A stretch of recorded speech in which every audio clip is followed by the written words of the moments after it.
Gucci walk in the damn studio, bro, with his people to Draco's.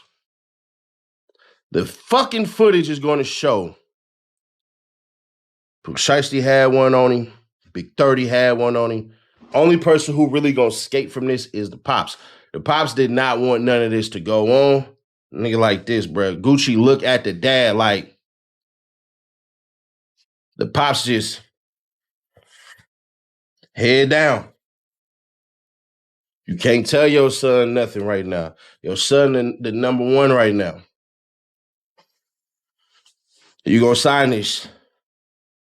Sign the damn papers. And we need that. Wedding ring. Watch. Come about that. One of the biggest names in rap history, a man who built an entire empire from the ground up, got robbed at gunpoint in a recording studio by his own artist. And that's not even the craziest part because Pooh Shiesty's dad helped plan the whole thing. Big 30 was there blocking the door so nobody could escape. They flew a whole crew from Memphis to Dallas specifically for this operation. And when it was all over, they posted the stolen Rolex watches on Instagram. Bro, I am not even lying. But here's what y'all need to understand before we get into it. This wasn't random. This wasn't just some beef that popped off. According to the DOJ, this was a calculated, coordinated setup. And to understand why Pooh Shiesty allegedly put a gun in Gucci Mane's face, we got to go back and break down everything that led to this moment. Stay until the end because the evidence the feds have on these guys, that's where it gets actually insane. Gucci Mane, real name Radic Davis, is not just a rapper. He is one of the founding fathers of trap music. The man launched more careers than almost anyone in Atlanta history. Waka Flocka, Young Thug, Future, Migos, all of them have credited Gucci Mane as a blueprint. He built his 1017 Records label from scratch, went to federal prison himself, came home, got clean, got in shape, got married, and rebuilt his entire brand into something even bigger. Around 2020, Gucci Mane was on a mission to rebuild 1017 Records with new talent. When he heard a young rapper out of Memphis named Lantrell Williams Jr. going by Pooh Shiesty, he knew immediately what he had. Pooh Shiesty had been grinding independently, no label, no cosign, just Memphis energy and internet streams. In April 2020, Gucci Mane signed Pooh Shiesty to 1017 Records, a joint venture with Atlantic Records. Within 6 months of signing, Pooh Shiesty had a top 15 record on the Billboard Hot 100. November 2020, he drops Back in Blood featuring Lil Durk. It hits number 13, then he gets featured on Spodum Gottum's Beatbox 2, peaks at number 12. In February 2021, he drops his debut tape Shiesty Season. It debuts at number 3 on the Billboard 200, as a debut from a 20-year-old from Memphis who a year earlier had zero major label backing. Pooh Shiesty also brought his cousin Big Scar, real name Alexander Woods, who had survived a car accident at 16 that left scars on his face and got shot in the hip in 2020. Gucci heard his music and signed Big Scar immediately. While Back in Blood was still charting, legal trouble started for Pooh Shiesty. In October 2020, he and 2 others allegedly shot 2 men in a hotel in Bay Harbor Islands, Florida, over marijuana and sneakers. Then Memorial Day weekend 2021, he allegedly shot a security guard in the leg at King of Diamonds strip club in Miami.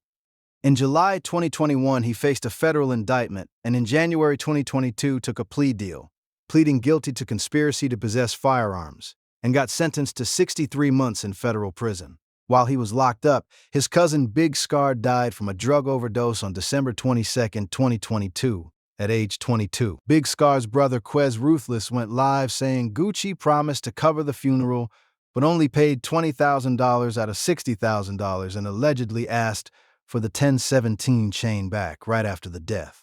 Big Scar's sister Alexandra confirmed the chain part. This created heavy tension while Pooh Shiesty sat in prison. He walked out of federal prison on October 6, 2025, at age 25, placed in a residential reentry program in Dallas on ankle monitor. In December 2025, he dropped FDO, which debuted at number 22 on the Billboard Hot 100.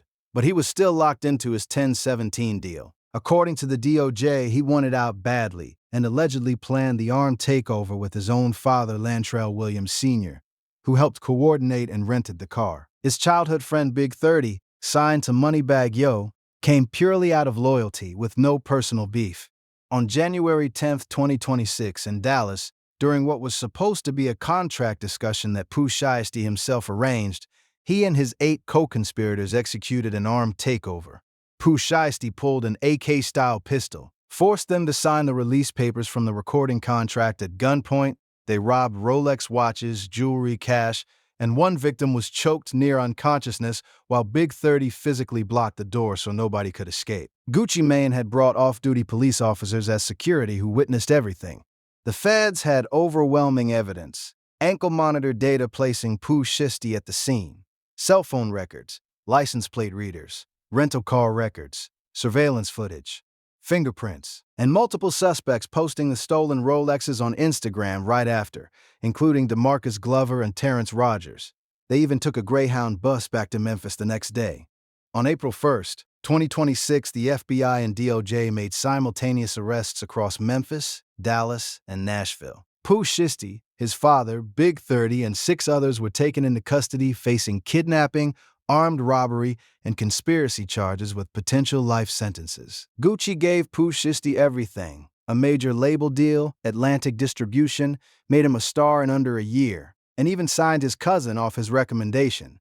But according to the DOJ, this is how Pooh Shiesty tried to get out of the contract. The name has always been Shiesty. His own late brother gave him that name because it described exactly how he moved through the world. And Gucci Mane, one of the most street-experienced figures in the industry, signed that man and put his career in his hands. Some lessons cost more than any recording contract ever could. If you learned something new today, gang, hit that like button and subscribe. We cover the stories the rest of the internet doesn't break all the way down. And if you want the full, in-depth documentary on the entire Pooh Shiesty and Gucci Mane relationship, from the come-up to the contract to what happened in that Dallas studio, that video is right here. I'll catch y'all in the next one. Peace.